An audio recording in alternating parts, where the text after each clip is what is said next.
we just want to help kids and raise these kids to get the best upbringing that they can get. And this federal program really helps to accomplish that.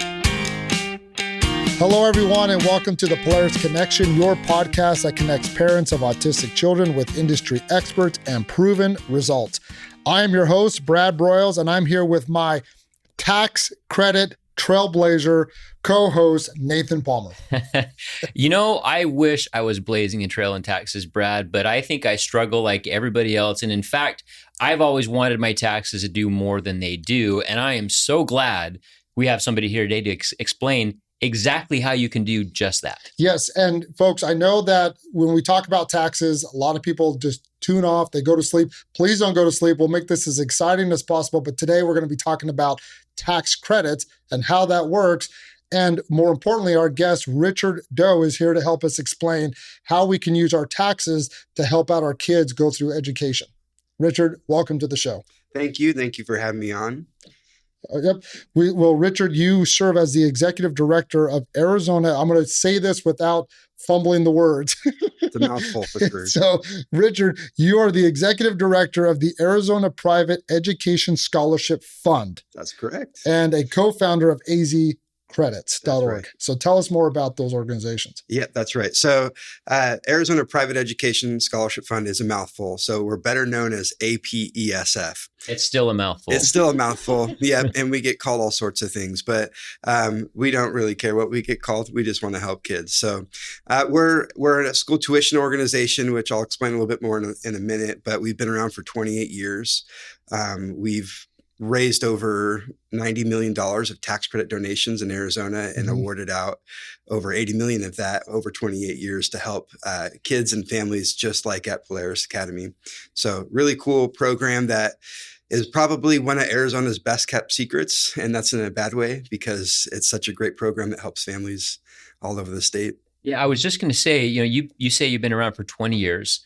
In the world of education today, especially in Arizona, our ESA program or Empowerment Scholarship Account program has kind of been a hot topic lately. Yes, and I want to just briefly touch on this for those that are listening from out of state. Arizona allows school choice, but we can do that where the actual Department of Education redirects the public education funds directly to families to use in a private homeschool or alternative setting, correct?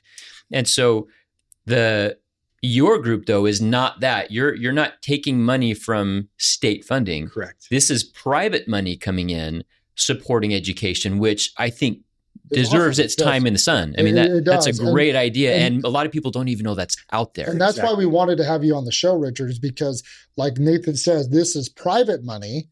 And we can get into corporate funds too, which is, I guess, part of private funds as well, that can be directed for children's education purposes. So let's dive into that, and that's why we're so excited to have you here. Yeah, well, I love talking about it. I live and breathe this every day. As a kid, I was a recipient of these tax credit scholarships, and my own children are now as well. So it's more than just a job or a nonprofit that I get to run. It's a personal cause that I care about a lot too. So thank you. I'm excited to talk about this, talk about it every day. And if you guys want to talk about it more, anyone who's listening, give me a call. I love talking about it. So. Yeah. Now listen, I'm going to just wipe the political stuff off the table really quick. And Richard, I want you to explain, the technical side of things and really give us details. Mm-hmm. My job today is I want to make sure that from the parent perspective, I'm going to restate what you say in a way that I think everybody can understand. So please don't think I'm trying to dumb it down.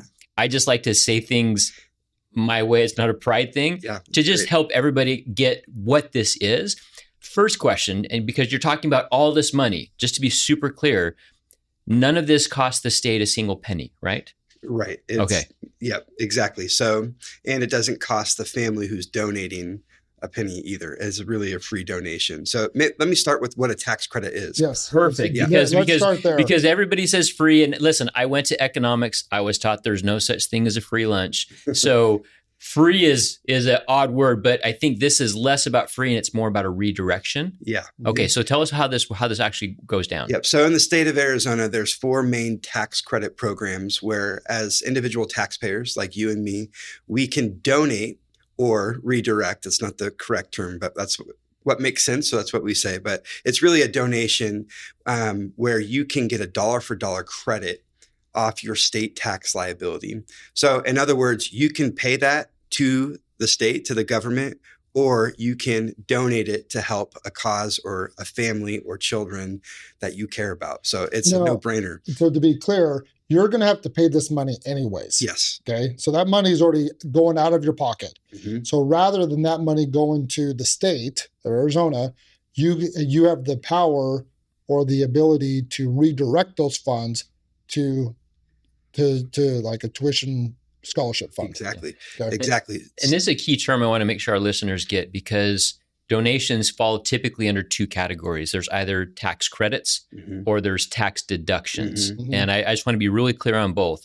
A lot of times a tax deduction, like if you're just giving something to a charitable organization Mhm. or a church, that reduces the amount of money you're taxed on. Mhm. So like, let's say that I made $10,000 this year and I make a $1,000 donation. I'm going to be taxed on $9,000, not on the 10, but I'm still going to be taxed. Mhm. You're on the back end. We've already calculated how much tax you owe to the state. Mhm. So let's say I owe the state $1,000 in taxes.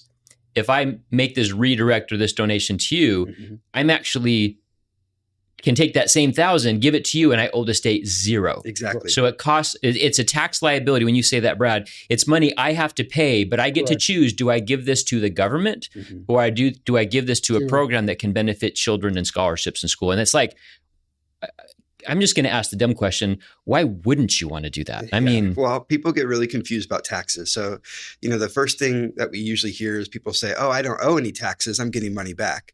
Yes. Well, what they're really saying is that throughout the year, they withheld or prepaid their taxes too much, and they gave the government an interest-free loan on their money. So they're getting a refund. So this has nothing to do with a refund or what you owe because you withheld too little. This is the whole year's liability. And so you explained it very well, Nathan, and you just nailed it. So the state basically, 30 years ago decided that they could put in these programs, and they thought that that the private sector or nonprofits and schools would be better at bettering the community than the government would. So I don't even know who was in office at that time, but they put these through. So there's the private school one, which we're going to talk a lot about today, but there's also a public school tax credit. There's a foster care organization tax credit, and there's what they call a qualified charitable organization, a QCO, which is a nonprofit in Arizona that helps people at the poverty level with basic needs. So Phoenix Rescue Mission is a great example of that. And if you have enough liability as an Arizona taxpayer, you can donate to all four of those, or one of them, or two of them, or whatever you decide. So there's differences in each program. So that's interesting. So Mhm. you don't have to pick and choose. Like there's a certain amount. Each one of those has a limit, and I can hit the limit for all four of them. Exactly. Okay, So, I didn't even know that Yeah, I before didn't today. know I that thought either. it was a one or another. Yeah. I thought it was like all or So one, Brad, all or when nothing. you introduced me, you mentioned AZ Credits, and Yes. that's what AZ Credits is. It's a platform where a donor can do all four of the tax credit programs in one spot with one credit card transaction. So it's the quickest, easiest way to do it. We're trying to get more people in the community to not only know about this, but reduce all the friction so that there's no reason they wouldn't do this. Well, and what I love about this approach is it's not putting any strain on our public system, Mm-hmm. right? Because there's always this question of whether it's misappropriation and whether you trust the government or not. The government is a big enterprise, Yes. right? Huge And animal. so accountability and oversight gets really hard. Mm-hmm. These private organizations, I would say, are regulated a bit more strictly Right. because they're operating, they're audited, they have independent missions, they have a lot of transparency in how they do their books and just their funding levels and how they use the funds, and they're even required to use a certain percentage towards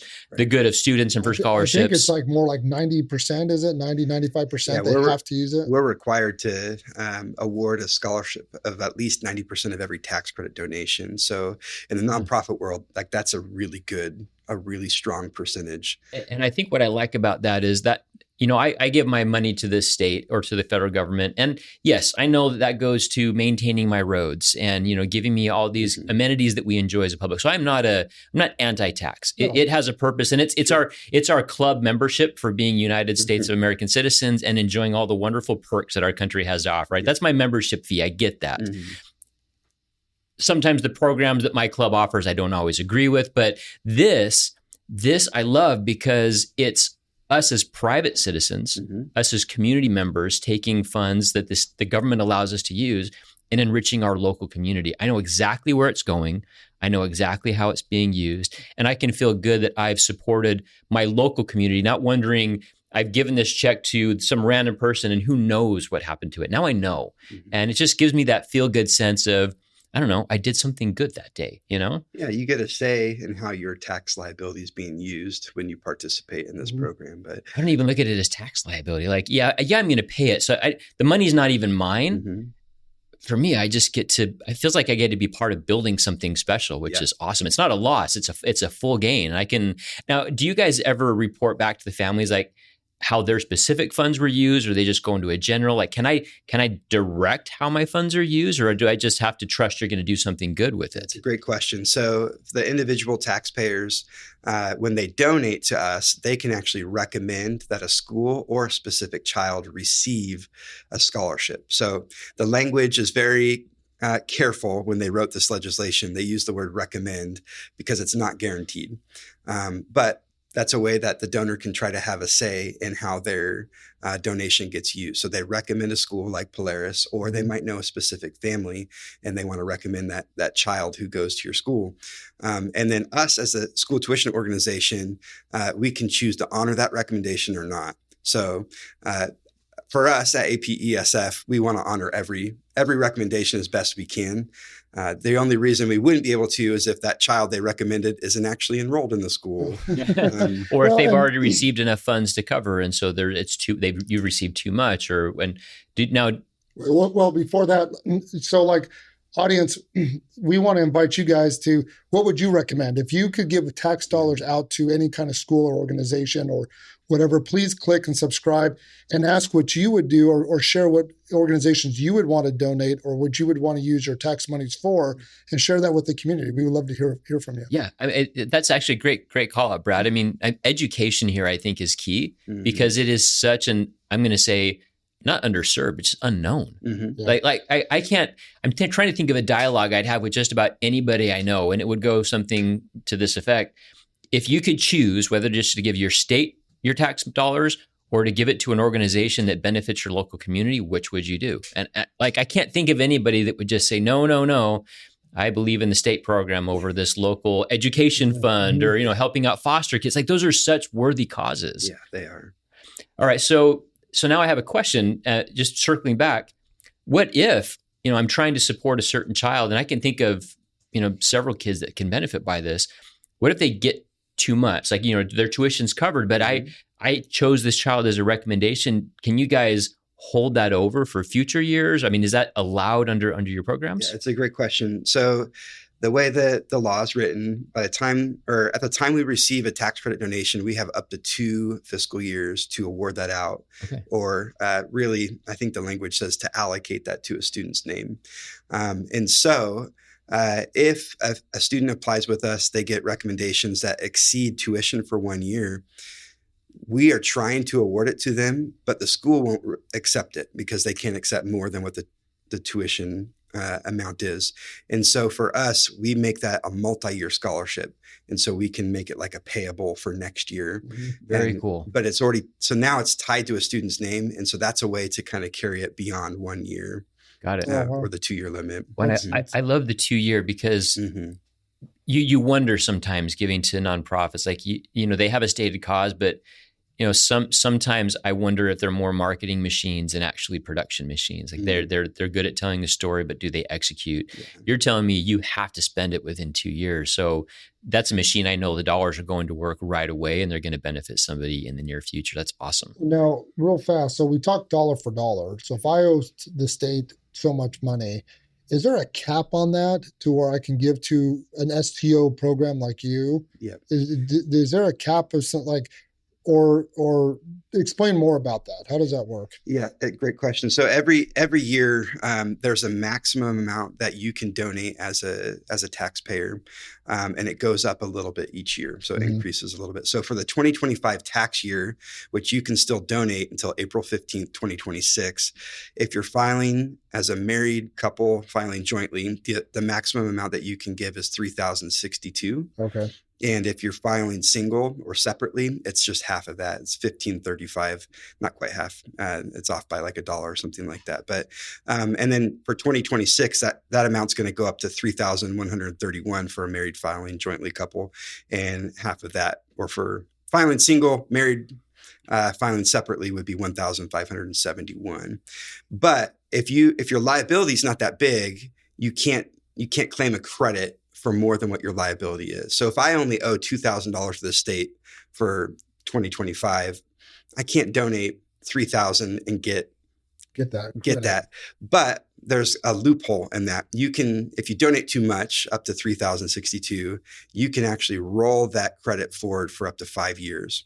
So I could donate $3,062. I get a $2,000 credit this year, and then I have $1,062 sitting as a credit for next year. Okay. And I'm so glad this is a reported podcast and you can go back and you can rewind and listen. Because I feel like I need to. Right. But so I'm going to ask just a layperson question. Richard, I'm a W-2 employee. I get a paycheck. I don't really have a say on anything with taxes. They just take it for me and they pay it for me. And I remember when I got signed up for the company, they said how much you want to deduct. Right. I'm like, whatever. Yeah. And at some point I get money back because I paid too much, which means I'm lending money, as you said, for free to the government, and they give it back to me at some point, I hope. So let's talk about the how. Okay. I'm the employee. Mm-hmm. This sounds really interesting to me. I don't even know, frankly, what my state tax liability is. I don't even know where to check for it. I don't know how to direct it. Like, how do I do this and not accidentally pay both, where I've given you money and the state money, and now I don't know how to get any of it back? Yeah. So before I explain how, just to clarify, if you have paid both, you had it withheld, and then you make your donation, you get a refund that's even bigger than what you would have gotten in the first place, because in essence, you paid it twice. Okay. Yep. So if you withheld throughout the year, then you make your donation, you're going to get all that money that you withheld back as a refund for the amount that you donated as a tax credit donation. But to answer your question, figuring out what your state tax liability is, there's two ways I encourage people to figure this out. One, if they have a tax preparer that they use, a CPA or a professional, I just send a flyer or the digital link to them and say, hey, I want to do this. What is my liability this year? What can I donate? And if they're a good CPA, they should know that answer.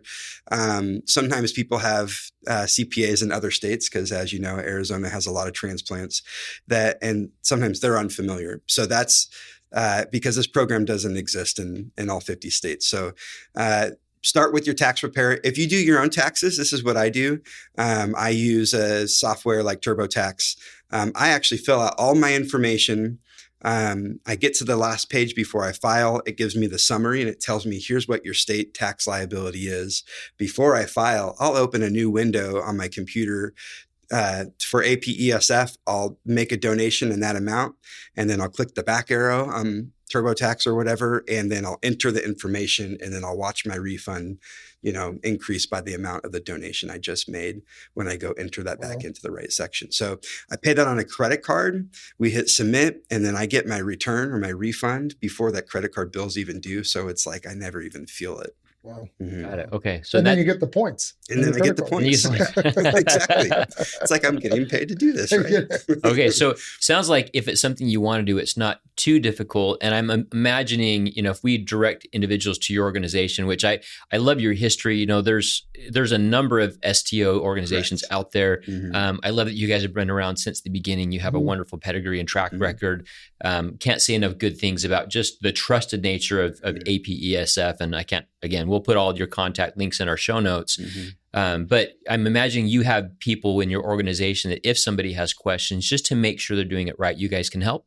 Absolutely. So what's fun for us as an organization, because this feels really transactional, it's unlike a normal or other charities. People are donating for a charitable purpose. They're not getting a real benefit.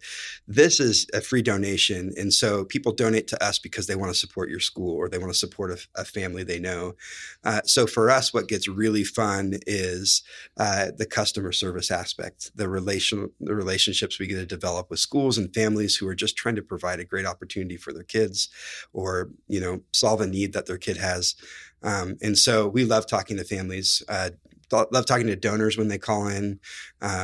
We pride ourselves on, that's one thing that makes us really different than some of the other STOs out there is you call, you're going to get an answer from a person and we're going to take the time to explain it all. And you feel very overwhelmed as a family, especially when it comes to the price of tuition in some of these private schools. And so if we can talk the families off the ledge and give them hope and help them understand. Well, and that was going to be my next question. So if I'm a family and I want to go to a private school and I want to use STOs as a way to pay for that, what should families be doing year round that they can help support that cause, not just during tax season? Yep. So it can be very uncomfortable when you approach somebody and ask them to donate.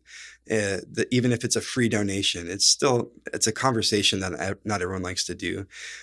So my background in the nonprofit world as a charitable fundraiser is you want to make touch points throughout the year so that your donor doesn't hear from you just one time a year when you're asking for help, right? So we have a thing at APESF we call our digital backpack, and it's just a bunch of resources and tools for families to help make this process easier. In there is a calendar with different suggested or recommended touch points throughout the year. So on the first day of school, you want to snap a picture of your kid and send it out to the people that you're asking to donate so that they can see the impact of their free donation, really. You might want to send them a Christmas card or a Thanksgiving card or Happy New Year card, another touch point. Take them to coffee, send them an update on your child and the progress they're making at their school so that when tax season comes around, you're on their mind and they think of you. So Richard, what I'm hearing you say is not only do you give families this awesome resource to redirect their taxes to a cause they can choose, but you're also going to give them a free class in marketing. Exactly. I'm hearing everything you're saying, and marketing is almost becoming this lost art. In today's world, we're great at content creation, and because of the internet, we just assume that that's marketing. It's not. Marketing is developing your story, telling it, sharing it. It's kind of this, my opinion, this lost art, especially with AI. We're relying on so much, and you're giving these nuts and bolts of things like. I find myself having to train, our marketing team and stuff and things that I was taught, and it's just free. I love it. Well, also, we talk about it takes a village to raise a child, right? So here you have an opportunity as a village to, talk to your friends and your neighbors, your families. They owe the money anyways. That's what's crazy. You're going to pay these taxes anyway. You might as well help my family that wants to go to a private school to put my kid in a better situation. And let me show you what you're doing. And thank you so much for raising this village. And that's what I love about it. It's like now I am bringing you into my family, help raise my child by providing a school educational experience that they can't get anywhere else. And thank you for doing that. Yeah. Oh, you're welcome. And I mean, how it is as a parent. It's incredibly overwhelming, especially if you have a child with some special needs. You're trying to figure out how can I help my child become a contributor to society, not just a consumer, and perhaps the public district school isn't meeting the needs. And so you find a school like Polaris and you're like, this is the best fit for my child. And then you look at tuition and you go, it takes your breath away and you go, I don't know how we're going to do this. So that is what we love to do is can we make the whole process just a little bit easier because these parents are carrying enough on their plate. Well, I to your point, Richard, it costs a lot. The special education done right is not cheap. There are so many supports and there are so many resources. And the great news is we have such a huge spectrum of support in Arizona to take advantage of, but there's costs associated. And, we at Polaris Academy, we kind of specialize in the autism field. We designed this for my son. I'm so grateful for the team that rallied around the cause of my boy. I kind of feel spoiled because I just had this thing I wanted for him and Brad and Aaron. I mean, all these people are like, let us help you, Nathan, build this school for your kid. It's awesome. But I meet so many other kids that maybe don't have a formal diagnosis, but they're still neurodivergent because that world of neurodivergence is so vast. And my heart goes out to them because the funding levels really they follow these diagnosis patterns. And if you don't have a specific one, it's like you're cut off at the knees for educational options. So STOs, what you're saying, it's another way to bridge that funding gap or to have another resource where these kids that otherwise wouldn't have access could maybe now have access to specialized education. Right.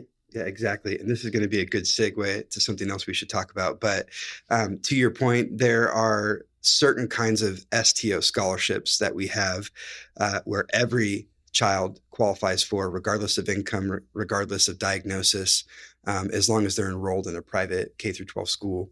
And then there's some that are only available to families who qualify for a certain income threshold or to children who have special needs, an IEP, a 504, a MET plan, things like that. So you're hitting kind of all levels of community, which is great. Yep. Now, wouldn't it be cool, Brad, listen, my state tax liability, it's not a huge number, but it's always a number, right?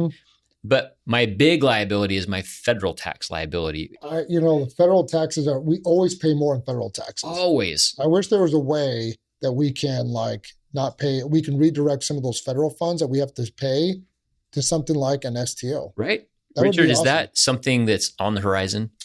It is on the horizon. Oh, yes. Okay. Sorry, that was a loaded question, folks, but I'm so I can't tell you how excited I am about that because I just see so many opportunities there. This is awesome. Yep. So in the big, beautiful bill that passed last summer, there was to us, it's a huge piece, but in the whole grand scheme of things, it's a very small piece. But it's called the Federal School Choice Tax Credit.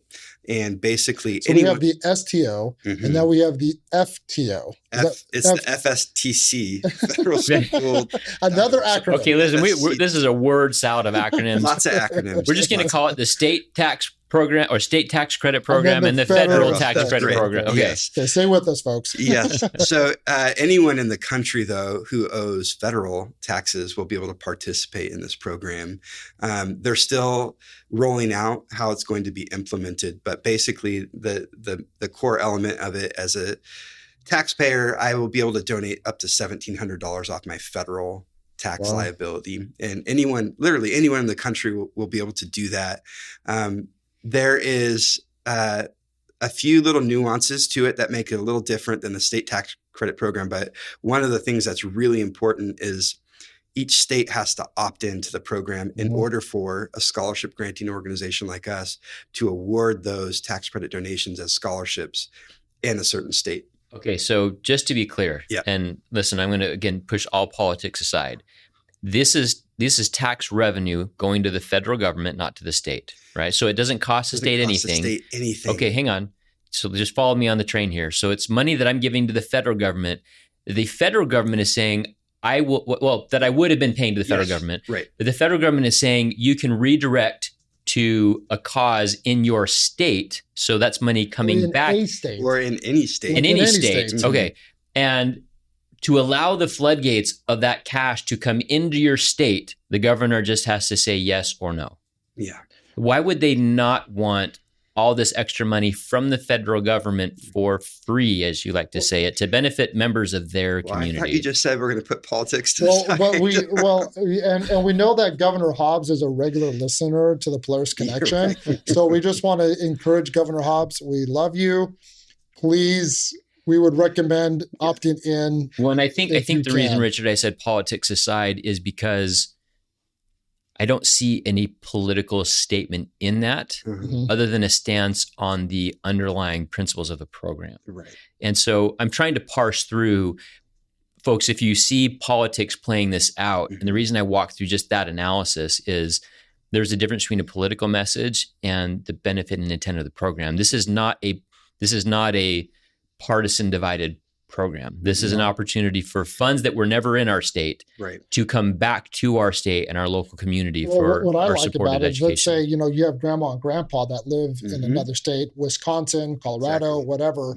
They can make a donation redirect their federal, taxes, and that comes to the state of Arizona. here for their grandchild Mhm. so that they can go to any kind of private school that they feel is best for their child. Right. Well, And they'll be able to recommend a school, not a specific student. recommend a school. Yeah. That's right. That's the best way to say it. Yeah, friends and family from around the country could donate here, recommend Polaris Academy. And, the goal is, could we cover tuition for all the students at Right. Polaris? But which just reduces the reliance and need on the ESA. Like there's just these undertones that I wish we could get more messaging out there.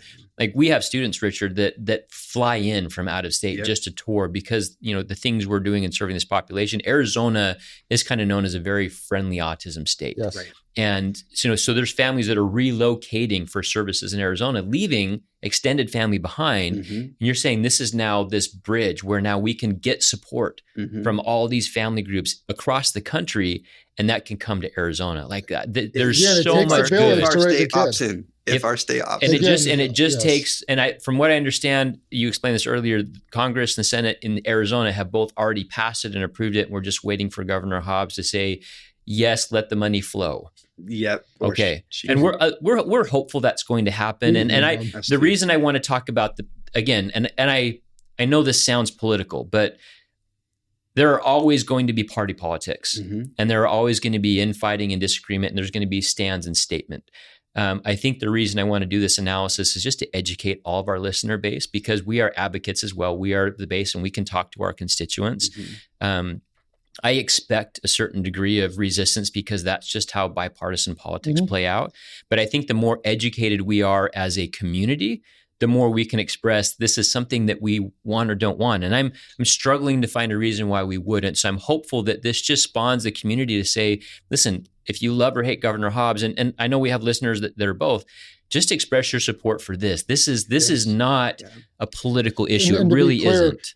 Governor Hobbs has not vetoed it yet. No, and she But- may very well and sign it. She might Yeah. sign it. We just don't know what she's going to do. We're just encouraging her and all the constituents out there, like, hey, please take all this into consideration, how Mhm. this impacts Arizona families. Yeah. We highly recommend that we would opt in. We feel like that's a betterment for our special needs community, which Mhm. we're huge advocates for. And what's so sad, like in the last year, and again, this I know it's a little bit more Arizona specific, and I'm sure it's nationwide. There's been so many resources taken away from these special needs families Mhm. lately, Mhm. and it's so unfortunate. So, like, please just give us a win, Mhm. right? This would be a great win for our community, and please think about it. Yeah, and one point of clarity too with this federal tax credit program, unlike the state tax credit program that can only be used towards tuition, the federal tax credit program can be used for tuition or other educational costs like tutoring or curriculum or things like that. So it's actually available to students who go to public schools as well. That's awesome. Okay, That's hang awesome. on. Well, this is huge on two levels because, Richard, if I'm hearing you right, listen, education dollars, special education, it's not uncommon that it uses all, if not all, close to all of the ESA funds or, the amount that they're awarded for just their tuition costs. And parents like, but I have all these other needs. I still need support or summer school programs or Right. after school tutoring. Mhm. And they have very little resource left. You're saying this could be that supplement and bridge where they can now still have both. Yeah. That's huge. Yep. And if you have one child in a private school and you have another child who goes to a public school and they need to go to mathnasium or get tutored somewhere else, these federal tax credit donations can be used as scholarships for that too. So at the end of the day, it's like we just want to help kids, and Right. every kid fits better at one environment than another, and they have different needs, they have different values, they have different ways they're wired. And so at the end of the day, I think we should all just be like, we just want to help kids Right. and raise these kids to get the best upbringing that they can get. I love And it. this federal program really helps to accomplish that. Well, when they approve it, we'll bring you back on. We'll have a great celebration when they do. And, it'll be a great, because again, this is, other states are doing this because it's a federal program that you have to opt in. Mhm. And we just want to be part of that as well. So, Richard, as we kind of wrap up, we've had a great conversation. I know we can talk about a lot of different things. Mhm. If parents are listening today, for our parents that are listening today, what actions or what would you want, like some takeaway steps that they can do right now to help their kids to be supporting this STO program? Yeah. Well, the first thing I would say is for the parent who has students that you're considering a private education, my biggest piece of encouragement is don't let the cost of tuition scare you off. There are options to help you offset the tuition burden. And this program, the ESA program, there's things that can help you, and there's people who want to help you. So that's the first thing, is don't rule out any option if you think you find the best fit for your child. On the other side of it, as potential donors, I'd encourage you to just try it. And if you don't feel comfortable, because it sounds too good to be true, if you don't feel comfortable making the full $3,062 donation, start small with what you feel comfortable, and you do it once and you go, oh, wow, that works, and it's not painful. And then it makes it easier to share this program with other people that you may want to talk about, as if you're participating yourself. So there's tools online. There's people. I know you guys want to help people understand this too. And so the first thing I would say is become an active participant yourself and see how easy it is to do. Okay. Well, I love it. Well, thank you so much for being here today. A lot of great information. Yeah, great education. I mean, it's just this. I remember when I first came into this world, I didn't get STOs were kind of daunting for me. It seemed like this whole other world, and you've really made it seem understandable, actually just exciting. Like I'm super engaged to just support this more and more. There's so many opportunities. Well, and we just invite the community that as you're trying to implement these tax donations or redirect your tax credits to these type of organizations, please drop comments, ask, what are some, I guess things that might be preventing it, challenges of making these type of donations, or if not, they can just reach out to you, Richard, and I'm sure your team can help them with all that process. Absolutely. Right? We'd love to. Awesome. Well, thank you for making us part of your day. Please don't forget to subscribe so you never miss a conversation that inspires connection. We want to say a special thank you to our wonderful producer, Jesse Palmer, and our marketing director, Dallin Davis. Until next time, let's do some good.